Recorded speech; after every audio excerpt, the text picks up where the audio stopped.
In the meantime, at least 2 of the 26 suspects in the Dubai murder of a top Hamas leader appear to have entered the United States using what authorities believe to be forged passports. Well, join me now with more details, RT contributor and investigative journalist Wayne Matson. Hi there, Wayne. So how reliable is this information? I mean, if 2 of the suspects flew back to the United States or flew to the United States after the situation, then could the United States somehow been involved in this? I mean, what does this information tell us?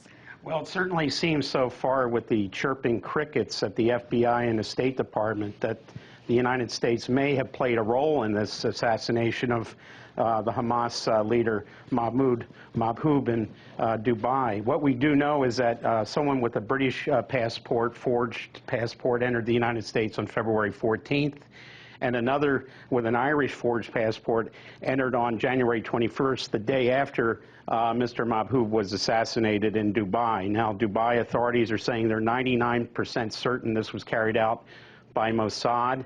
And I think what this points to is there's a problem with the one-way street in U.S. application of international law enforcement, what Interpol calls red notices. These are arrest warrants issued by Interpol. Interpol's Secretary General is Ron Noble. He's an American.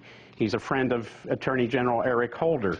But we've heard, for example, P.J. Crowley from the State Department say that the State Department has received no request for assistance from the Dubai authorities. Yet the mere fact there's an Interpol arrest warrant, a red notice out for these individuals, means that there's a request. And the FBI is the National Central Bureau here in this country for Interpol, and they've had no comment either. Well, you know, you're right. Dubai's police chief did say that he's almost certain that Mossad was behind this, the Israeli intelligence service, but there's no evidence to back up that claim. Well, what we've seen is Australia, for example, called in the Israeli ambassador and then changed its vote on the Goldstone report at the UN General Assembly, abstained, and the United Kingdom voted for the Goldstone report. So we see the United Kingdom and Australia basically through diplomatic votes in the United Nations pretty much stating that they believe that the Israelis played a big role in the assassination of this official.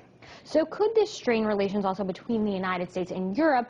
Because this is a situation where I understand it, European passports were used. So if the United States refuses to comply with an investigation, or in the future if it turns out that the U.S. was somehow involved, I mean, what could that mean between relations between the United States and the continent? Well, I think it'll show that the United States, when it comes to international law enforcement, this global war on terror, as they call it, it's a one-way street, and the United States is basically hypocritical when it comes to applying the law and helping in these international investigations. We also know that these individuals, 27 at last count, suspects in the murder of this individual, carried 13 U.S.-issued credit cards, some from MasterCard from the Metabank in Storm Lake, Iowa, and another set of credit cards from Payoneer out of New York City. So there's more than just the entrance into the United States. We also have U.S. credit cards, MasterCards at issue here.